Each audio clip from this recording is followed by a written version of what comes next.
ሰላም ጤና ይስጥልን ውድ ተመልካቾቻችን እንደምን አላችሁ? ከሀገሬ ቴሌቪዥን ሀገሬ ትንታኔ መሰናዷችን ጀምሯል። ሙሴ ከበደ ከባልደረባዬ ገብርኤል ታደሰ ጋር ቆይታ ልናደርግ እዚህ ስቱዲዮ ተገኝተናል። ዛሬም በአንድ ዓለም አቀፍ ርዕሰ ጉዳይ ላይ ቆይታ እናደርጋለን። እናንተም እስከ ዝግጅታችን ፍጻሜ ድረስ አብራችሁን ዝለቁ። በሩሲያ ዩክሬን ጦርነት በጉጉት ሲጠበቅ የነበረው የአቡዳቢው ድርድር ሂደት ያለ ስምምነት ስለመጠናቀቁ ተሰምቷል። ይህ በእንዲህ እንዳለ ወይም ተደራዳሪ ወገኖቹ በስምምነት በድርድር ሂደቱ ላይ እንዳሉ ከባድ የተባሉ ጥቃቶችም ተስተናግደውበታል።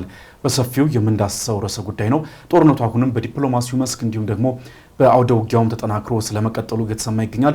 ብዙ መረጃዎችም አሉን ይዘናል። እናንተም እስከ ዝግጅታችን ፍጻሜ አብራችሁ እንድዘልቁ በድጋሚ በአክብሮት እንጠይቃለን። ኃይሌ እንዴት አለ? እንደምን አለ? ሁሉ መልካም። እንግዲህ ዛሬ የምንወያይበት ጉዳይ የሩሲያ ዩክሬን ጦርነትን የተመለከተ ነው። ሰሞኑን እንግዲህ ከቀናት በፊት አዳዲስ መረጃዎች እየወጡበት ይገኛሉ። ጦርነቱ አሁን ፌብሩዋሪ ወር ላይ ወይም ከአንድ ወር ገደማ በኋላ በግልጽ 4 ዓመቱን ይደፍናል። እንግዲህ በጣም አውዳሚ የሆነ ጦርነት እንደሆነ ይታወቃል። በጣም የሟቾቹ ቁጥርም አሁን ላይ በግልጽ የሚታወቅበትም አይነት ጦርነትም አይደለም። በመቶ ሺዎች እንደተገደሉበት ሁለቱም ግልጽ አይደለም። ሁለቱም በኩል ግልጽ አይደለም። በሩሲያም በኩል በዩክሬንም በኩል የደረሰው ውድመት ይፋ አይደለም። ምናልባት እንግዲህ ጦርነቱ ምናልባት በስምምነት የሚጠናቀቅ ከሆነ በቀጣይ የምንሰማቸው ይፋ መረጃዎች ይኖራሉ። በኢኮኖሚ ምን ያህል ውድመት ደረሰ፣ በሰው ኃይልም ደግሞ ምን ያህል ሰዎች ደግሞ ተሰዉበት የሚለውንም እንሰማ ይሆናል። አሁን ለጊዜው ግን ይህም ጦርነት በጣም በአውዳሚነቱ አሁንም ቀጥሏል። ከዛም ባለፈ ደግሞ ሁለቱን ወገኖች ለማስማማት የሚደረጉ ጥረቶችም አሁን ደግሞ የበለጠ በእንቅፋት የተሞሉ እየሆኑ መጥተዋል። በጉጉት ሲጠበቅ የነበረው ወይም ደግሞ ትልቅ ሂደት ወይም ደግሞ መሻሻሎች ታይቶበታል የተባለው የድርድር ሂደት በተባበሩት አረብ ኤምሬትስ በአቡዳቢ ሲካሄድ ነበር የቆየው። ይህ ስምምነትም እንግዲህ ይህ ድርድር ሂደትም ያለ ስምምነት ስለመጠናቀቁ ነው የተሰማው። አሁንም ብዙ እንቅፋት ተብሎ የተለዩ ጉዳዮች አሁንም እንግዲህ ስምምነቱ እንዳይደረግ እና ሁለት ወገኖች ደግሞ ወደ ተኩስ አቁም ስምምነት እንዳይመጡ እንቅፋት ሆነው የቀጠሉበትን ሁኔታም ተመልክተናል። እንደው ጠቅላላ አድርገን ስምምነቱ ላይ የተነሱ ዋና ጉዳዮች ምንድን ነበሩ? ያለ ስምምነት የተጠናቀቀበትስ ደግሞ ምክንያት ምንድን ናቸው? በቀጣይስ ደግሞ ይህ ስምምነት አሁንም በመልካም ጎኑ አለመጠናቀቁ ወይም ደግሞ እዚህ ላይ እንግዲህ በእርግጥ በዘለንስኪ በኩል መሻሻሎች እንደታዩበት ሲገለጽ ነበረ። ነገር ግን መሻሻል ሲባል ምንድን ነው መሻሻል? አሁንም የድርድር ነጥቦች ላይ ተወያይተህ መሻሻሎችን ማሳየት ብቻ ጦርነቱን አቁሟል ተብሎ አይጠበቅም። አሁንም እነዚህ ወገኖች ወደ ተኩስ አቁም የማይመጡ ከሆነ ጦርነቱ የበለጠ በየትኛውም ቅጽበት ወደ በኋላም በስፋት እናነሳዋለን። ጥቃቶች የሚቀጥሉ ከሆነ የበለጠ ተጠናክሮ ተፋፍሞ የሚቀጥልበት ሁኔታም ስንመለከት ስለቆየን በዚህ በጦርነቱ ፓተርን ውስጥ አሁንም ይህ ስጋት አለ። ስለዚህ ይህ ስምምነት አሁንም በስምምነት ይህ ድርድር ሂደት በስምምነት አለመጠናቀቁ በቀጣይ የሚኖሩ የድርድር ሂደቶች ላይ ምን አይነት አንድምታ ይኖራል የሚለውን ጉዳይ እንወያይበት። እንዳልከው ነው። ምናልባት ለስምምነት ላይ በስምምነት ሂደት ውስጥ ብዙ እንቅፋቶች እንዳሉ አነስተዋልና እንቅፋቶቹ ለመብዛታቸው ምክንያት አብዛኞቹ ሀገራት በአደራዳሪነትም የሚነሱት በወዳጅነትም የሚነሱት ሀገራት በውስጥ ችግሮቻቸውና በየራሶቻቸው የፖለቲካዊ ችግሮቻቸው ላይ ተጠምደዋል በብዛት። ኢቭን አሜሪካንን ብንመለከት አሜሪካ ነች ወደፊት መጣ እንግዲህ ይህንን ጉዳይ ለመፍታት በትራምፕ አማካኝነት በተደጋጋሚ ጥረቶች ሲደረጉ የምንመለከተውና አሜሪካ ራሱ እዚህ ላይ ያላትን ጥረት ሙሉ ለሙሉ እንዳታደርግ ሊያደርጋት የሚችለው የራሷ ጉዳዮች እየተፈጠሩ ነው። አሁን ያነሳነው የግሪንላንድ ጉዳይ አለ፣ የኢራን ጉዳይ አለ፣ በኢራን በኩል ያሉት አለመስማማቶች አሉና እነዚህን ስንመለከት በእንቅፋትነት ሊነሱ ይችላሉ። እንግዲህ ግሪንላንድን ስናነሳ ደግሞ አውሮፓ ህብረት የሚሳተፍበት ጉዳይ ሊሆን ይችላል እና በዋናነትም ነው እነዚህ ነገሮች ስናነሳ በእንቅፋትነት ላለመስማማታቸው እንደ አንድ ምክንያት ልናነሳ የምንችለው ጉዳይ አደራዳሪ ተብለው የሚነሱ ሀገራት ራሱ በራሳቸው የውስጥ ችግር አውሮፓውያንን ጨምሮ በራሳቸው የውስጥ ችግርና በዓለም ደረጃ ያለው የፖለቲካ አለመስማማት ነገሮች በቀላሉ እንዳይፈቱ ጫናዎች እንዳይደረጉ እያደረገ ይገኛል። ኢቭን በአጋርነት ልናነሳ የምንችላት ቻይና በራሷ የውስጥ ችግሮቿ ላይ ነው የምትገኘው። አሁን የጦር አዛዦቿን በክስ ሂደት ላይ የሚገኙበት ሂደት አለ እና እነዚህን ስንመለከት የውስጥ ችግሮቻቸው ምናልባት ይሄንን ጦርነት ለማስቆም ሀገራቱ ጥረታቸውን እንዳያጠናክሩ አድርጓቸዋል። ያም ሆነ ይሄ ግን በዚህ ጫና ውስጥም ቢሆን እንኳን የድርድር ሂደቶች እንደቀጠሉ ናቸው። በዋናነት የአሜሪካ ዲፕሎማቶች የአደራዳሪውን ሚና ወስደው በአቡዳቢ እንግዲህ ከሰሞኑ የ2 ቀናት ያክል ድርድርን አካሂደው ነበርና እንግዲህ ከድርድሩ አስቀድመው ከፑቲን ጋር ተገናኝተው ነበረ ዊትኮፍ እና ጃሬድ ኩሽነር። በግንኙነታቸው በንግግራቸው እንግዲህ 4 ሰዓታት ያክል በምሽት የተካሄደ ንግግር ነበር የነበረው በምሽቱ ላይ ማለት ነውና እንግዲህ ፑቲን ከዚህ በፊትም እንደሚናገሩት አሁንም እንደተናገሩት ደጋግሞ ያነሱት ጉዳይ ምንድነው? ጦርነቱን ለማስቆም ፍላጎት እንዳላቸው ያው ዲፕሎማሲያዊ የሆነ ንግግር መናገር ይጠበቅባቸዋል። ከዛ ባለፈ ደግሞ ለድርድር ለንግግር ዝግጁ መሆናቸውን ደጋግሞ ተናግረዋል። አሁንም ተናግረዋል። ነገር ግን ላይሆን ይችላል የሚሉት ነገር የመሬቶቹ የግዛቶቹ ጉዳይ ግን መፍትሄ ሊሰጠው የሚገባው ጉዳይ ነው የሚለውን ነገር አጽንኦት ሰጥተዋል። ፑቲንም የአቡዳቢው ድርድር ከመጀመሩ አስቀድሞ በነበረው ንግግር ላይ ማለት ነው ፑቲንን አግኝተዋቸው ነበር እና ዊትኮፍ ማለት ነውና በዛ ላይ ይሄንን ተናግረዋል።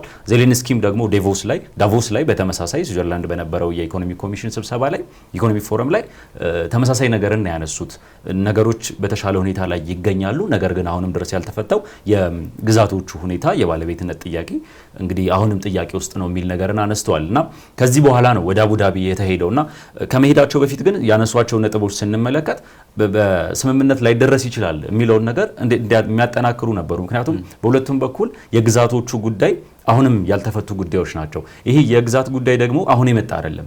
በፊትም ላለመስማማታቸው ዋነኛው ምክንያት ሩሲያ ይሄን ያክል ጊዜ ጦርነት ውስጥ ቆይታለች። ዩክሬንን በተመሳሳይ የመሬቶቹ ባለቤት እንደሆነች ነው የምትናገረው። ከዚህ በፊትም በህጋዊ መንገድ የተካለለ ነው። ግን ሩሲያ ደግሞ ይሄን ያክል ነገር ካወጣው ላይ ቀር አሁን ያለችበትን ግዛት መደራደርና የባለቤትነት መቆጣጠሩን ጉዳይ የምታነሳቸው የመሬት ባለቤትነት ጉዳዮች አሉና እነዚህ ነገሮች እንግዲህ ተነስተው ነው ወደ አቡዳቢ የተሄደውና አቡዳቢ ላይ ሶስቱ ሀገራት አሜሪካን ጨምሮ ሩሲያና ዩክሬን ያደረጉት ንግግር በ2022 የሩሲያና ዩክሬን ጦርነት ከተጀመረ በኋላ ለመጀመሪያ ጊዜ የተካሄደ ድርድር ነው። እንግዲህ የንግግር ጉዳይ ነው። እንግዲህ ቀጣይ ዙር ንግግሮች ይኖራሉ ተብሏል። በመጀመሪያው ዙር ግን አለመስማማታቸው ግልጽ ተደርጓል። ምንም እንኳን እንዳነሳው ዜሌንስኪ የተሻለ ነገሮች ታይተዋል፣ ስምምነቶቹ የተሻለ እድገትን አሳይተዋል የሚል ነገርን ቢያነሱም እንኳን ማለት ነው እንግዲህ በቀጣይ ድርድሮች ላይ የተሻለ ለውጥ ሊኖር ይችላል የሚለውን ነገር ይዘን ባለፈው በአቡዳቢ በተካሄደው ግን ሶስቱ ሀገራት ለመጀመሪያ ጊዜ ተገናኝተዋል ከጦርነቱ ከተጀመረ በኋላ ማለት ነው። እንግዲህ ከዚህ በፊት የምናስታውሰው አሜሪካ በተናጠል ሁለቱንም ሀገራት መሪዎችን ዲፕሎማቶችን በተናጠል ትራምፕ ከፑቲን ጋር እስከ መገናኘት ደርሰዋል።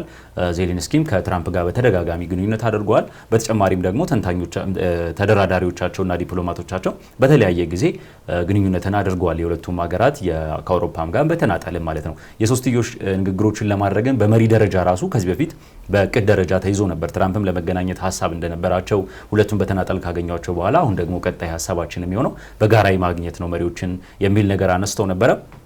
በተደጋጋሚ ሲነሳ የነበረው ነገር ይሄንን ጦርነት የማስቆም ሚናውን ወይም ከፍተኛ የሆነ ሚና ሊኖራቸው የሚችለው መሪዎቹ በቀጥታ እስከተገናኙ ድረስ ነው እንጂ በዲፕሎማቶች ደረጃ የሚያደርጉት ግንኙነት ያን ያክል የውሳኔ ሰጭነት ሚና ስለሌላቸው ያን ያክል ውጤታማ ይሆናል ተብሎ አይታሰብ የሚሉ ነገሮች በተደጋጋሚ ሲነሱ ነበረ።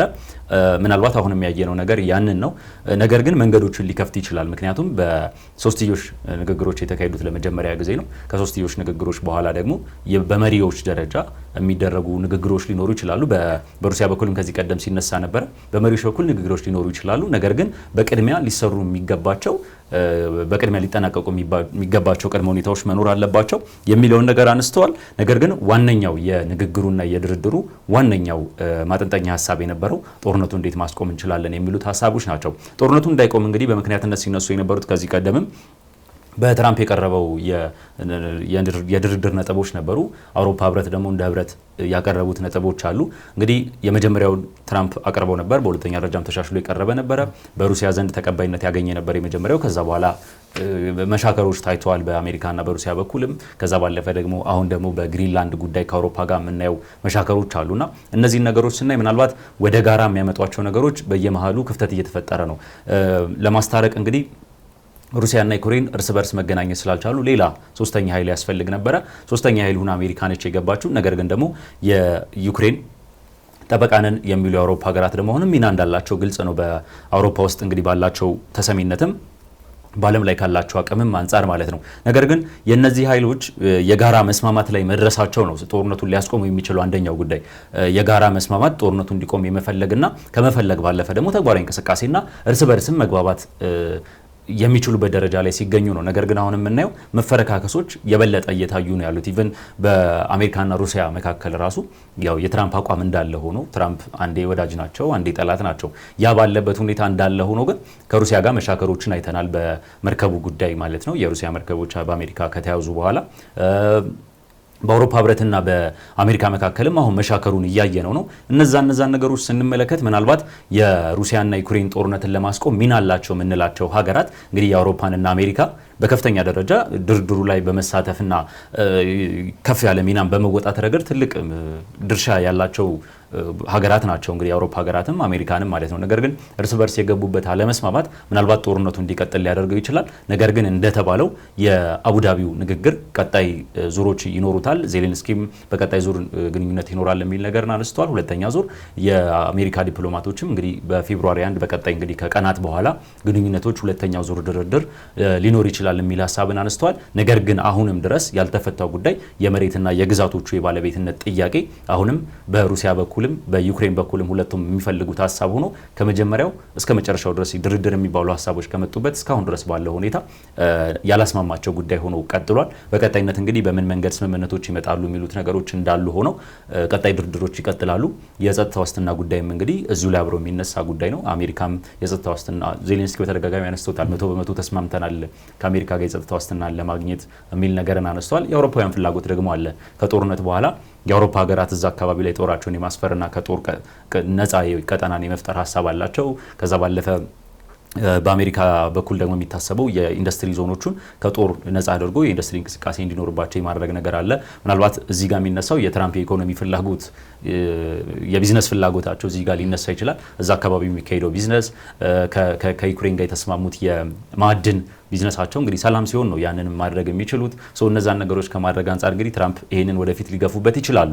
ነገር ግን የአውሮፓውያንና የትራምፕ አለመስማማት በግሪንላንድ ጉዳይ ምናልባት ነገሩን ሊያከረው ይችላል። ምክንያቱም አውሮፓውያን ሚና አላቸው። በከፍተኛ ደረጃ የሚናቅ ሚና አይደለም። አሜሪካ እንዳላት ሁሉ አውሮፓውያንም ከፍተኛ ሚና አላቸው። የአውሮፓና አሜሪካ አለመስማማት ጦርነቱ እንዲቀጥል ሊያደርገው የሚችልበት ሁኔታ አለ። በዚህ መሀል ግን ድጋፍ ልታጣ የምትችለው ደግሞ ዩክሬን ነች። ጫና ውስጥ ልትገባ የምትችለው ወደፊት የምናየው ጉዳይ ሊሆን ይችላል። ነገር ግን አሁን ባለው ሁኔታ ሁለተኛ ዙር ድርድሩ በአቡዳቢ ያው በግልጽ የተነገረ ነገር ባይሆንም ምናልባት እዛው ሊቀጥል ይችላል በሚል በቀጣዮቹ ቀናቶች ውስጥ የሚጠበቅ ይሆናል። እንግዲህ ምን ነገሮችን ይዞ ይመጣል የሚለውን ደግሞ በሁለተኛው ዙር የምንመለከተው ይሆናል። የአቡዳቢው ስምምነት በተለይ ታሪካዊ ተብሎ ተወድሷል። እንግዲህ የምናነሳቸው ብዙ ክፍተቶች አሉት ወይም ደግሞ ያለ ስምምነት መጠናቀቁም ተነስቷል። በእርግጥ ግን ደግሞ ከብዙ ዓመታት በኋላ የሁለቱም የሩሲያና የዩክሬን ተደራዳሪ ቡድን አባላት ፊት ለፊት የተቀመጡበት ታሪካዊ የተባለ የውይይት መድረክ ነበር። እንግዲህ በሂደት እንደተባለው ወደፊት ሊፈጠሩ ለሚችሉ የድርድር ሂደቶች የራሱን የሆነ በር ከፋሽ ነው ተብሎ እየተወደሰ ይገኛል። ግን ያለ ስምምነት የተጠናቀቀበት ብዙ ምክንያቶች ይጠቀሳሉ። እንዳልከው ሀገራቱ በየራሳቸው ጉዳይ የመወጠራቸው ጉዳይ፣ ከዛ ውጭ ደግሞ ሀገራቱ በተደጋጋሚ እንደምናነሳው የሚያስቀምጧቸው ጠንካራ ቅድመ ሁኔታዎች፣ ከዛ ባለፈ ደግሞ በአደራዳሪነት ሚና ላይ ደግሞ ያሉ ሀገራት የሚከተሉት የውጭ ፖሊሲ ኢተገማችነት ሌላው የምታነሳው ይሄ እንግዲህ በዋናነት አሜሪካን የሚመለከት ነው። አሜሪካ የውጭ ፖሊሲ በዋናነት እንግዲህ ከዚህ ቀደም አሁን እንኳን ባለው በተለይ የትራምፕ አስተዳደር ወደ ስልጣን ከመጣ በኋላ እንኳን ባለው አንድ ዓመት ውስጥ ምን ያህል ጽንፍ የረገጡ አቋም ልዩነቶች እንደነበሩበት ተመልክተናል። አንድ ጊዜ ወደ ሩሲያ ዘነበለ፣ አንዴ ደግሞ ወደ ዩክሬን፣ አንዴ ወደ አውሮፓውያን ጋር ደግሞ በጣም እጅና ጓን ሲሆን ትመለከታለ። አንዳንዴ ደግሞ ከአውሮፓውያን ጋር ጦርነት የመቅጠም ሁሉ በተለይ የግሪንላንድ ጉዳይ በተመለከተ ትመለከታለ። ከዛ ውጭ ደግሞ በሚከተለው ደግሞ የስደተኞች ፖሊሲ ደግሞ እንዲሁ የሀገር ውስጥ ደግሞ ውጥረት አለ። በተለይ ከአይሲኢ ጋር በተገናኘ ያለበትን ደግሞ ውጥንቅጥ እንመለከታለን። ከካናዳ ጋር ደግሞ ያለው እንዲሁ እሰጥ አገባም የምታነሳው ነው። ቬንዙዌላ፣ ደቡብ አሜሪካ ጋር አሁን በተለይ አሜሪካ ከዚህ ቀደም የነበራት የዓለም ፖሊስነት ሚና አሁን የዓለም በጥባጭነት ወይም ደግሞ ዲስራፕት የማድረግ እና ያለ መረጋጋት እንዲፈጠር የማድረግን ነገር እየተመለከትን እንገኛለን በተለያዩ ዓለም ክፍላት ላይ። ይህ እንግዲህ አሁን የብርና የወርቅ ዋጋ በጣም በከፍተኛ ሁኔታ እንዲንር አድርጓል። እንግዲህ ሪከርድ የሆነ ሽያጭ የተመዘገበበትን ሁኔታ ተመልክተናል። ከኢራን ጋር ባለው ወይም በመካከለኛው ምስራቅ የአሜሪካ እጅ ገብቶ በሚፈጠር የትኛውም አይነት ሰጣ ገባ የነዳጅ ዋጋ ምን ያህል እንደሚናጋ ተመልክተናል። በሩሲያ ዩክሬን ጦርነት እንዲሁ ተመሳሳይ። ግን የአሜሪካ ደግሞ እጅ የበለጠ ሲገባበት ደግሞ የዓለም ኢኮኖሚ እንቅስቃሴ፣ የዓለም ማህበራዊ እንቅስቃሴ እንዲሁም ደግሞ አጠቃላይ ይሄ ፖለቲካል ውሳኔዎችን ተንተርሰው ያሉ የአክሲዮን ግብይቶችና የተለያዩ አይነት እንቅስቃሴዎች ደግሞ ምን ያህል እንደሚናጉ በግልጽ እየተመለከትን እንገኛለንና የአሜሪካ እንዲሁም ደግሞ የዶናልድ ትራምፕ የውጭ ፖሊሲ የተገማችነት እና ወጥነት አለመኖሩ ምን ያህል በጦርነቱም ላይ የራሱን የሆነ ተጽዕኖ እንዳሳደረ እየተመለከትን እንገኛለን። አሁንም ደግሞ ያለ ስምምነት እንዲጠናቀቁም ደግሞ ካደረገው ዋነኛው ምክንያት የሚጠቀሰው ይኛው ነው። አሜሪካ ምንድነው ሚናዋ እዚህ ላይ? አደራዳሪነት ነው? በገለልተኛነት ደግሞ ሁለቱን ወገኖች ለማቀራረብ ነው የምትሰራው? ወይንስ ደግሞ ቅድም እንዳልከው ደግሞ በዚህ በአሜሪካ የውጭ ፖሊሲ ላይ በተለይ የትራምፕ አስተዳደር ከመጣ በኋላ የሚነሳው ምንድነው? ከዚህ ቀደም ፖለቲካሊ ሞቲቬትድ የሆነ ወይም ደግሞ የኃይል ሚዛንን የአሜሪካን የኃይል ሚዛን ባስጠበቀ ሁኔታ የሚወሰኑ ውሳኔዎች ነበሩ በተለያዩ መልኩ እንግዲህ ወይም ደግሞ በተለያዩ የዓለም አቀፍ ተቋማትን በኩል አሁን እንደሚታወቀው የዓለም ጤና ድርጅት በይፋ ወጣለች ከፓሪስ የአየር ንብረት ስምምነት አሜሪካ በይፋ ወጣለች ዩኤስኤድ ተቋርጧል እንዲህ አይነት ነገሮችን ስትመለከት በእነዚህ ተቋማት የአሜሪካን ፖለቲካል ተጽዕኖ ከመፍጠር ይልቅ ወደ ምን ያተኮረ ነው ኢኮኖሚያዊ ተጽዕኖችን ያጋደለ ነው የሚለው ነገር እየተመለከተ እንገኛለን ስለዚህ ጦርነቱም አሁን በቀጣይ ምናልባት በስምምነቶቹ ሂደቶች ውስጥ በቀጣይ ደግሞ በሚኖርም ደግሞ መሻሻል ውስጥና ሂደቶች ውስጥም ከፖለቲካል ውሳኔዎች የበለጠ ደግሞ ምን የሚጠበቁ ይሆናሉ ኢኮኖሚካል ተጽዕኖአቸው ወይም ደግሞ በኢኮኖሚው ረገድ የሚኖረው ነገር የበለጠ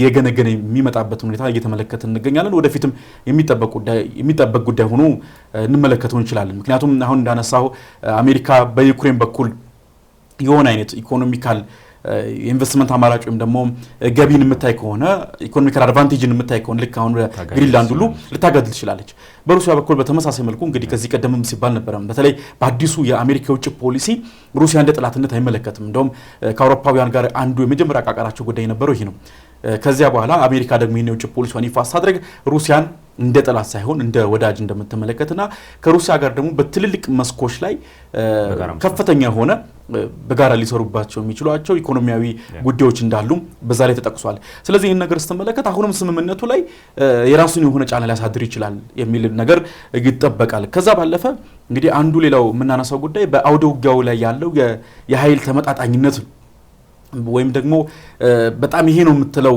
መሻሻል የለም ከዚህ ቀደም የነበረው የተያዙ መሬቶች አሁንም እዛው ተይዘዋል በተለይ ጦርነቱ ከጀመረበት ፌብሩዋሪ 2022 ከጀመረበት ከተወሰኑ ወራት በኋላ ኢሚዲየትሊ ነው እንግዲህ እነዚህን አካባቢዎች ይዛ የነበሩ ሩሲያ እነዛን አካባቢዎች ከያዘች በኋላ ግን በወራት ውስጥ የሆነ መንደር ነው የሚያዘው ትልልቅ ከዚህ ቀደም ጠቅሳቸው የነበሩ ስትራቴጂካዊ ጠቀሜታ ያላቸው ወሳኝ ከተሞችም አልተያዙም አሁንም በዩክሬን በኩል ናቸው ያሉ ስለዚህ በአውደ ውጊያው ትልቅ የተባለ ወታደራዊ ድል ዓለምን መዝገቡ በራሱ ደግሞ ምን ያደርጋል ስምምነቱ ልክ እንዲሁ እንዲቀጥል ምናልባት የሆነ ከተማ ቢያዝ ወይም ደግሞ ለአንደኛቸው ያመዘነ ውጤት በአውደ ውጊያው የሚመዘገብ ቢሆን ኖሮ ምናልባት ስምምነቱ ላይ አዲስ ነገር ልንጠብቅ እንችላለን ወይም ደግሞ ተገዶ አንደኛው እነዚህን ድርድር ነጥቦች ሊቀበል የሚችልበት እድል ይኖር ነበር ያ ግን ባለመሆኑ አሁንም ጥቃቶች ልክ እንደከዚህ ቀደሙ አሰልች ሆነው እንደቀጠሉ ለድርድር ሂደቶችም እንዲሁ ዓለምን አደራዳሪ ወገኖችን አሰልች ሆነው ስለመቀጠላቸው እየተመለከትን እንገኛለን ይሄን ነው የዩክሬን ባለስልጣናትን በተደጋጋሚ የሚያነሱት ጉዳይ ነው በየከተሞቻቸው ላይ ከንቲቦቻቸው የሚናገሩት ነገር ጥቃቶች ይፈጸማሉ የሚሉት ነገሮችን በተደጋጋሚ ያነሳሉና አሁንም በድርድሩ መሃል ላይ የተፈጸመው ጥቃትን ተከትሎ እንዳነሱት ይሄ ጥቃት ድርድሩ ላይ የጦር ሜዳው ላይ ያለው ብቻ ሳይሆን ተጽዕኖ የድርድሩ ጠረጴዛ ላይ የሚያመጣው ተጽዕኖ ከፍተኛ ነው እንዳትስማማ የሚያደርጋት ነገር ይዞ ሊመጣ የሚችል ጉዳይ ነው ጥቃቶች መፈጸማቸው የሚል ነገርን አነስተዋል ነገር ግን ከዚህ ቀደም እንዳነሳ ነው የጦር ሜዳ ውጤቶች የድርድር ሁኔታውን በከፍተኛ ሁኔታ የሚወስኑበት ሁኔታ ነው ያለው አሁን ባለው ሁኔታ ምናልባት ጉልበቱን የሚያሳይ አንደኛው አካል ጉልበቱን የሚያሳይ ከሆነ በከፍተኛ ሁኔታ ሌላኛው ለመደራደር ፍቃደኛ ይሆናል የሚል ሐሳብን በተደጋጋሚ ማነስተነዋል እንደዚህ አይነት ነገሮች ሊኖሩ ይችላሉ አሁን ያለው አንዳንድ አልፎ የምናያቸው ጥቃቶች ጦርነቱ ሙሉ ለሙሉ እንዳይቆም ከመፈለግ አንፃር ነው እንጂ ቦታዎችን ከመቆጣጠር አንፃር በሚመስሉ አይደሉም ጦርነቱ እንዳይቆም አለ ጦርነቱ የሚለውን ነገር ለሌሎቹ የማሳየት ያክል ነው እንጂ ምናልባት በመጀመሪያው የቁጥጥር ሂደት ሆኖ ቢሆን ኖሮ አካሄዱ ዩክሬን ሙሉ ለሙሉ ማትያዝበት ምክንያት አይኖርም ነበር ነገር ግን አሁን በጣም አዝጋሚ ነው በጣም አሰልች ጥቃቶች ናቸው ያሉት በየቀኑ ምንም እንኳን ዩክሬን ከፍተኛ የሆነ ድጋፍን ከአውሮፓና ብታገኝም ግን ደግሞ ተመጣጣኝነት እየተመለከተን ተመጣጣኝነትን ለውጦችም የሉም ከፍተኛ ምትላቶች ለውጦች የሉም በሩሲያም በኩል እየተንጸባረቀ ያለው ሐሳብ እንዲኖርም የተፈለገ ለውጦች እንዲኖሩና በከፍተኛ ደረጃ መቆጣጠሩ ጫናውን ከዚህ በላይ ሊያበረታው ይችላል ባለም ሀገራት ደረጃ ማለት ነው የሀገራትን ጫና ሩሲያ ሙሉ ለሙሉ ብትቆጣጠር ዩክሬንን በከፍተኛ ሁኔታ ጫናው ሊበረታባት ይችላል ምክንያቱም ወደ አውሮፓ ሀገራት ቀጣይ ተረኞች ነን የሚለው ነገር አሁን ራሱ እንግዲህ ባለው የ20% ቁጥጥር ውስጥ ነው ያለችው እንግዲህ ሩሲያ የዩክሬንን 20% ገደማ ነው ተቆጣጥራ የምትገኘውና በዚህ ሁኔታ ራሱ ዩክሬንን ስትጨርስ ወደኛ ነው የምትመጣው የሚል ነገርን የሚያነሱ አውሮፓ ሀገራት ባሉበት ሙሉ ለሙሉ ብትቆጣጠር ቀጣዩ አውሮፓኛን ተረኛ የሚልና ቀድሞ ሳይጠቁ የማጥቃት ነገሮች ሊመጡ ይችላሉ ይሄንን ከመስጋት ሩሲያ ዩክሬን ጦርነቱ እንዲቆምም ካለመፈለግ ሌሎችንም ደግሞ ወደ ጦርነቱ ላለመጋበዝ በሚመስል መልኩ ጦርነቱ ዘገምተኛ በሆነ አካሄድ ቀስ ብሎ እንዲሄድ ነገር ግን እንዳይቆም ቶታሊ ድርድሩ ላይም ተጽዕኖ እንዲኖረው የማድረግ አይነት ነገር ነው ያለው ጦርነቱ ከቆመ ላለፉት ጊዜያት የነበሩት የወጡት ወጪዎች የሞተው የሰው ኃይል እነዚህ አይነት ነገሮችን በሚመልስ መልኩ የምትፈልገውን ነገር ሳታሳካ ጦርነቱ ሊቆም ነው። ያ ደግሞ እንዲሆን አይፈለግም። ጦርነቱን እንደ ድርድር መጠቀሚያ ሀሳብ ነው የሚሆነው። አሁን የተያዙት ቦታዎችን ሩሲያ መቆጣጠር ትፈልጋለች። እነዚህን ቦታዎች በራሷ ውስጥ ማስገባት ትፈልጋለች። ያለስማማቸውም ዋነኛው ጉዳይ እሱ ነው። ዩክሬን ደግሞ አሳልፌ መስጠት አልፈልግም የምትለው ነገር አለ። ይህንን ግን ሩሲያ በውጤታማ በሆነ መንገድ ለማስተግበርና የምትፈልገውን ነገር ለማምጣት አንድም ጦርነቱን አንድም ደግሞ ድርድሩን ትጠቀማለች። ነገር ግን የድርድሩ ውጤታማነት ሌሎች ላይ ጫና እንዲያሳድር የትራምፕን ድጋፍ ለማግኘት የአውሮፓ ሀገራትን ድጋፍ ለማግኘት እነዚህን ነገሮች ሁሉ ለማግኘት ምንድነው የምታደርገው? ሩሲያ ጦርነቱ እንዳይቆም በዝግታ እየሄደ አቅሟን እያሳየች በተሻለ ደረጃ ድርድሩ ላይ አሸናፊ ሆና መውጣትን ነው የምትፈልገው።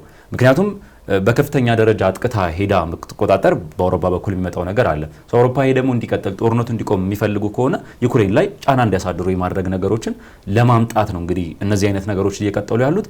በዚህ ሁኔታ እንግዲህ ምን ይመጣል የሚለውን ነገር ቀጣይ ድርድሮች የሚታይ ነው። ነገር ግን ጫናዎቹ ወደ ዩክሬን የሚያጋድሉ ይመስላሉ። በጦር ሜዳ ያለው ሁኔታ ምንም አይነት ለውጥ የማያመጣ ከሆነ ሩሲያ እነዛን አካባቢዎች ተቆጣጥራ ትቀጥላለች፣ አሁን ባለው ሁኔታ ማለት ነው፣ ምንም አይነት ለውጥ የማይመጣ ከሆነ። ስለዚህ እነዚህ ቦታዎች ላይ ጦርነቱ ሙሉ ለሙሉ ካልቆመ፣ ምንም አይነት ለውጥ የማያሳይ ከሆነ የተሻለ የሚባለው አማራጭ ወደ ድርድር መምጣት ነው። ድርድር ብለን ስናነሳ ግን ሁለቱም የሚያነሱት በዋናነት ደግሞ ያንን ቦታ እየተቆጣጠረች ያለችው ሩሲያ ተሰሚነት ሊኖራት ይችላል። ቦታውንም ይዘዋለች ካላተም አቅም አንጻር ከአውሮፓ እንግዲህ ድጋፍ የምታገኘው ዩክሬን ነችና ከዛ አንጻር እንግዲህ ምናልባት ዩክሬን ላይ ነገሮች ሊበረቱና ጫናዎቹ ወደ ዩክሬን ሳይል ሊያጋድሉ ይችላሉ። ነገር ግን ይህ እየሆነ ባለበት ሁኔታ ውስጥ አሁንም ጥቃቶቹ እንደቀጠሉ ናቸው። የተወሰኑ ያክል ሰዎች ይሞታሉ፣ የተለያየ ጉዳት ይደርሳል፣ ህንፃዎች ይፈርሳሉ የሚሉ ነገሮችን በየቀኑ በሚባል ደረጃ እንሰማለን። ላለፉት እንግዲህ 3-4 ዓመታት ገደማ ማለት ነው። እነዚህ ነገሮች እንደቀጠሉ ናቸው። እንግዲህ እንደተባለው ድርድሩ ከፍተኛ ተጽዕኖ የሚኖረው ጦር ሜዳ ላይ ያለውን ውጤት ተከትሎ የሚመጣ ነገር ነው የሚሆነው። አሁን ባለው ሁኔታ ደግሞ ጉልበተኝነት ነው እየታየ ያለው ከድርድሩ ከዲፕሎማሲ በተሻለ ማለት ነው። በዓለም አቀፍ ደረጃ ጉልበትን አሳይቶ ድርድር ላይ ውጤታማ መሆን የሚባሉ አይነት ነገሮች ናቸው እንግዲህ በከፍተኛ ሁኔታ እያየን ያለ ነው። ችግሮችን ለመፍታት በመጀመሪያ ደረጃ ምን አለውና ምን አይነት አቅም አለው የሚለውን ነገር ማሳየት መቻል አለባቸው። ያ ነው እየሆነ ያለው የምንመለከተው። ይሄ ደግሞ አውሮፓውያን ላይ ከፍተኛ ስጋትን ፈጥሯል። ምክንያቱም ቀጣይ ተረኞች ነን የሚል አይነት ነገርን አለ። ዩክሬን ተላልፋ ብትሰጥ ምንም ላይ መስላቸው ይችላል። ነገር ግን ዩክሬንን አሳልፎ መስጠት ማለት ለአውሮፓውያን ቀጣይ ተረኛ እንዲሆኑ ራሳቸውን ማዘጋጀት እንደሆነ ይሰማቸዋል። ያ እንዲሆን አይፈልጉም አውሮፓውያኑ። ምንድነው የዩክሬን ደህንነት እንዲጠበቅ እንፈልጋለን የሚሉ ዲፕሎማሲያዊ ነገሮች እንደ አውሮፓ ሀገርነቷ ደግሞ እንደዛ አይነት ነገሮች እንዲነሱ ነው የሚፈልጉትና እነዛ ነገሮች ምናልባት አውሮፓውያን ስጋታቸውን አሁንም ድረስ እንዲገልጹ አድርጓቸዋል። እንግዲህ የጀርመን ጦርም አዛዥም ራሱ በተመሳሳይ ነገር ነው ያነሱት።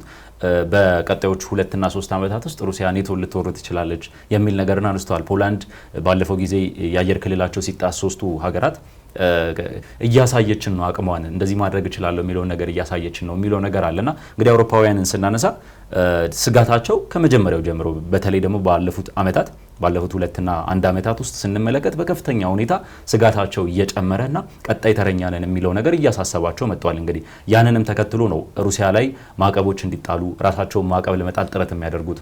በተመሳሳይ ደግሞ የሩሲያ ጋዝ ወደ አውሮፓ እንዳይገባ በ2027 ሙሉ ለሙሉ ለማስቆም ስምምነት ላይ የደረሱት። እንግዲህ የሩሲያ ጋዝ ማለት ምንድነው? በከፍተኛ ደረጃ ወደ አውሮፓ ሀገራት ይገባል።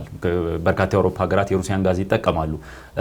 ዩክሬንም የአውሮፓ ሀገራትን በተደጋጋሚ የሚያነሱት ደግሞ ከዚህ ሽያጭ የምታገኘውን ገቢ ለጦርነቱ እየተጠቀመች ነው ሩሲያ። ስለዚህ ይህንን ማስቆም አለብን የሚል ሀሳብን አነስተዋል። ትራምፕም ማዕቀብ እንዲጥሉ ተጠይቀው ነበር በአንድ ወቅት። ያው ትራምፕ እሺ ጥላለሁ እንደዚህ አድርጉ የሚል ነገር አለ። በኋላ ላይ ተወት ሲያደርጉት የምንመለከታቸው በማስፈራሪያ ደረጃ ማለት ነው። የታሪፍ ዛቻ በማስፈራሪያ ነው። ጥቅማቸውን እስካስጠበቁ ድረስ ዞር ሊሉ ይችላሉ። ትራምፕ በየትኛውም ሁኔታ ልታምናቸው አችልም በዲፕሎማሲው ረገድ ማለት ነው። እንደዚህ አይነት ነገሮች አውሮፓ ራሱን ችሎ እንግዲህ ከአሜሪካ ሳይጠብቅ ራሱን ችሎ የሩሲያን ጋዝ ለማገድ ስምምነት ላይ ደርሷል። እንግዲህ በዚህኛው ሰኞ ማለት ነው። ይሄን ስምምነት ተከትሎ ግን እንግዲህ ባለፈውን በተደጋጋሚ አነስተነዋል። የምዕራብ አውሮፓ ሀገራት በከፍተኛ ደረጃ ሩሲያን ይቃወማሉ። አሁን ባለው ሁኔታ ለዩክሬን ደጋፊነታቸውን በተደጋጋሚ ሲያነሱ አይተናል። የምስራቅ አውሮፓ ሀገራት ግን ከዛ በተሻለ መለሳለስ ይታይባቸዋል። አልፎም ተርፎ ደግሞ ለሩሲያ ሲደግፉ የምንመለከታቸው የምስራቅ አውሮፓ ሀገራት አሉ። አሁንም ደግሞ ያነሳ ነው እንግዲህ በዚህ የጋዝ እገዳ ውሳኔ ላይ የአውሮፓ ህብረት ውሳኔ ላይ ስሎቫኪያና ሃንጋሪ ተቃውሟቸውን አሰምተዋል። እንደውም ስሎቫኪያ የአውሮፓ ህብረትን ልትከስ ነው። ምክንያቱም ከፍተኛ የጋዝ ተጠቃሚ ነች የሩሲያ። ስለዚህ ያ ሊቆም ነው እና ከምን ላገኝ ይችላልው የሚለው ነገር ተከትሎ ወደ ፍርድ ቤት ጉዳዩን ይዛ ልትሄድ እንደሆነ እንግዲህ ስሎቫኪያ አነስታለች። ይሄንን ስንመለከት የአውሮፓውያን እርስ በርስ አለመስማማት ከአሜሪካ ጋር ያላቸው አለመስማማት አንደኛ ኔቶ ተጽዕኖ ውስጥ እንዲገባ ያደርገዋል። ሁለተኛ ደግሞ የአውሮፓ ህብረት ራሱ መጀመሪያውኑም አቅሙ እየተዳከመ ምክንያቱም በሀገራቱ የመዳከም የውስጥ ችግሮቻቸው መዳከም ምክንያት እንግዲህ እየተዳከመ ያለው የአውሮፓ ህብረት ከዛ መዳከም ውስጥ ያለው ኔቶ አሁንም ደግሞ ጀርመንም እንዳለችው በ2 እና 3 ዓመት ውስጥ እንግዲህ ጥቃት በቀጣዮቹ 2 እና 3 ዓመታት ጥቃት ሊፈጸምበት ይችላል ኔቶ የሚለውን ነገር ስናነሳ ኔቶ እንዲዳከም ደግሞ አሜሪካ ያላት ነገር እንግዲህ ከኔቶ ወጣ የማለት ነገር አይነት ነገሮችን እየተመለከተ ነው። ይሄንን ስንመለከት አሁንም ነገሮች ወደ ሩሲያ ሳይድ የሚያጋድሉ በሚመስሉ ሁኔታ እየሄዱ ነው። ነገር ግን የዲፕሎማሲው ሁኔታ የሚወስኑ ይሆናል። በቀጣይ እንግዲህ እንደተባለው በሁለተኛ ዙር ዲፕሎማሲዎች ይኖራሉ፣ የንግግር ሂደቶች፣ የውይይት ሂደቶች ይኖራሉ። ሁለተኛው ዙር ምን ይዞ ይመጣል የሚለው የምንመለከተው ሆኖ እንዳለ ግን የአውሮፓውያን እርስ በርስ መከፋፈል የኔቶ መከፋፈል የነበረባቸውን ስጋት ከፍ እንዲልና ስጋቱ ወደ እውነትና ወደ ሩሲያ ወደ እውነተኛ ወደ ተግባር ሊመጣ የሚችልበት መንገድ ከዛ ባለፈም ደግሞ ወደ ሩሲያ ፍላጎት ሊያጋደል የሚችልበት እድል እንዲመጣ የሚያደርገው ነው የእርስ በርሳቸው አለመስማማት ብዬ አስባለሁ። እንግዲህ ሩሲያ በተለይ አሁን ላይ በጦር አውድማው ላይ ይሄ ነው የምትለውን አይነት ፈጣን ነው ግስጋሴን አትፈልግም። ከዚህ ቀደም ፑቲን ብለውታል። እንደውም በሳቸው አገላለጽ ሰርጂካል ኦፕሬሽን ወይም ደግሞ ልክ እንደ ቀዶ ጥገና አካሄድ ቀስ እያልን የዩክሬንን አቅም የማሟጠጥና ወደ እነዚህ ድርድር ነጥቦች እንድትመጣ የማድረግ የማሳመን የመግፋትን ሂደት ነው የምንከተል የሚለውን ሀሳብ አነስተዋል። ይሄ እንግዲህ በቀጥታ ከኔቶ ጋር የሚገናኝ ነው። በተለይ አሁን ኔቶ የተለያዩ የኔቶ አባል ሀገራት በተለያየ መልኩ የድጋፍ ማዕቀፎችን ለዩክሬን በመስጠት በተዘዋዋሪ ከሩሲያ ጋር ጦርነት ገጥሟል ማለት እንችላለን። የውክልና ጦርነት ነው ማለትም ትችላለን። በቅርብ ቼክ ሪፐብሊክም ራሱ $6 ሚሊዮን ለዩክሬን የእንትን የማሞቂያ ሌሎች አሁን ያለው የጄኔሬተር ምናምን የኃይሎቹ ላይ ሩሲያ ትኩረት ስላደረገች ጥቃቶቹ ላይ ያንን ለማድረግ ድጋፍ እንደምታደርግ ገልጻለች። በተለያየ መልኩ እንግዲህ ይሄ ሰብአዊ ድጋፍ ማለት ይችላል። በጣም ብዙ ተፈናቃዮች አሉ በዩክሬን በኩል ለዛ የሚውል ድጋፍ ይደረጋል። የዩክሬን ሰራተኞች አብዛኞቹ አሁን ከስራ ውጭ ያሉ ለነሱ ደግሞ እንዲሁ የሚውል ድጋፍ አለ ለዩክሬን መንግስት በቀጥታ የሚውል እንደው ወታደራዊ ድጋፎቹን ብቻ እንኳን ከዛ ውጭ እንኳን ያለው ድጋፎችን ብትመለከት በተለያየ መልኩ ለዩክሬን የሚቀርቡ ድጋፎች ናቸው። ስለዚህ ይሄ ደግሞ በቀጥታ ሩሲያን እንዲያዳክም ነው በሂደት። ስለዚህ በየትኛው መልኩ ምናልባት ከኔቶ ጋር እንኳን ሊቀሰቀስ ለሚችል ጦርነት የሩሲያ አቅም እየተዳከመ መጥቷል አሁን በዩክሬን በኩል። ስለዚህ በየትኛው ሰዓት ማጥቃት ይችላል። ሩሲያም ደግሞ እንዲሁ የመገዳደር ኃይል አይኖራትም የሚለው ሀሳብ አለ። ስለዚህ ሩሲያም አሁን በሩሲያም በኩል ያለው ሀሳብ ምንድነው? አቅም መገንባት በተለይ በዚህ በአርምሬስ አሁን ዘመናዊ እንግዲህ አርምሬስ እንደ ድሮ እግረኛ ልከህ በእግረኛ ወይም በእግረኛ ወታደር አይደለም እግረኛው ወታደርን አታፋልም። እንደውም ከዚህ ከሩሲያ ዩክሬን ጦርነት ትልቁ እንግዲህ ዓለም ተምሮታል ብለን የምናስበው ጉዳይ የድሮኖችን እና ምን ያህል እንግዲህ ኤአይ ወይም ቴክኖሎጂዎች ጦርነትን እየመሩ እንዳሉ እየተመለከትን እንገኛለን። እንደውም ሩሲያ በገፍ ብዙ ወታደሮች ምክንያቱም በዋናነት ከአካባቢን ከመቆጣጠር ጋር ስለሆነ ዓላማዋ ብዙ ወታደሮችን እንደላከች መረጃዎች ይወጣሉ ትልካለች። ግን በዩክሬን በኩል ደግሞ ድሮኖችን በመጠቀም ነው እንግዲህ ጥቃቱ የሚፈጸመው። በኋላ እንግዲህ ሩሲያ ደግሞ ተመልሳ ብዙ ድሮኖችን ማምረት ብዙ ድሮኖችን ከኢራን ከሌሎች ሀገራት ደግሞ በማስገባት በዛ ድሮን ደግሞ ጥቃቶችን የሚፈጸምን ጉዳይ እንመለከታለን። በዩክሬን በኩል እንዲሁም ብዙ ኪሎሜትሮችን ወደ ሩሲያ ግዛት ዘልቆ በመግባትም እንዲሁ ያልታሰበ ጥቃት ፈጽማ እንደነበር እናስታውሳለን ከቅርብ ወራት በፊት። ስለዚህ እንዲህ አይነት አርምሬሶችን የበለጠ ማፋጠን በቴክኖሎጂ ራስ ማበልጸግ ከዛ ውጭ ደግሞ አይሲቢኤም የምንላቸው ወይም ኢንተርኮንቲኔንታል ባላስቲክ ሚሳይሎችን ረጅም ርቀት ተጓዥ ሚሳይሎችን እንዲሁም በዛም ደግሞ አቅምን ማሳደግ በቻይና በሰሜን ኮሪያ ልክ እንደተመለከትነው እንዳለን ሩሲያም ይሄንን በብዙ መልኩ አጠናክራ ቀጥላለች። ብዙ አይነት ደግሞ መሳሪያዎችንም እያወጣች እየፈተሸችም ነው። በነገራችን ላይ በዩክሬን ላይ እንግዲህ የላቦራቶሪ አይጥ አድርጋታለች ወይም እሷ ላይ ቴስት የማድረግን ነገር እየተመለከትን እንገኛለን። አሁን ልክ እንደ ኦርሽኒክ አይነት ቡሬቬስኒክ የሚባሉ በጣም ብዙ ደግሞ አውዳሚ ኃይል ያላቸው ደግሞ ብዙ ኒኩሌር መሸከም የሚችሉ ሚሳኤሎችን እየተመለከትን እንገኛለን። እነዚህን ሁሉ ነገር ደግሞ ማጠናከር በሩሲያ በኩል እንመለከታለን። ይህ እንዳለ ሆኖ ግን ከዚህ ቀደም ምናልባት ከ2014 ክሬሚያን ከተቀለለችበትና ይህ ጦርነት እንግዲህ ከተጠነሰሰበት ከጀመረበት ጊዜ አንስቶ የነበረውን አቋም ግን እንደማትቀይርና ከዛ ፍንክች እንደማትል ደግሞ አሁንም እያሳሰበች ትገኛለች። ያ ማለት ምንድነው? አሁንም ይህን ዶንባስ አካባቢ መያዝ ከዛ ውጭ ደግሞ ዩክሬን ኔቶ እንዳትቀላቀል የሚለው ጉዳይ አሁንም ቀይ መስመር ሆኖ በዚሁ ቀጥሏል። ምናልባት እዚሁ ላይ ያዘን የምናነሳው አሁንም የዚህ የስምምነቱ አንዱ ደግሞ በዚህ በድርድር ሂደትም እንዳይስማሙ ያደረጋቸው ዋናው ጉዳይ የነበረውም 20 በመቶ የሚሆን የሚቀር የዶንባስ አካባቢ በዩክሬን እጅ ይገኛል። ያ መንገድ ወደ 10,000 ካሬ ኪሎ ሜትር የሚደርስ አካባቢን 10,000 ካሬ ኪሎ ሜትር የሚደርስ እሱን አካባቢ በሩሲያ እንድትይዝና ሙሉ በሙሉ አሁን እንግዲህ 80 በመቶ የሚሆነው የዶንባስ አካባቢ በሩሲያ እጅ እንደሚገኝ ይታወቃል። ያን አካባቢ የመጠቅለል ጉዳይ በሩሲያ በኩል እየተነሳ ይገኛል።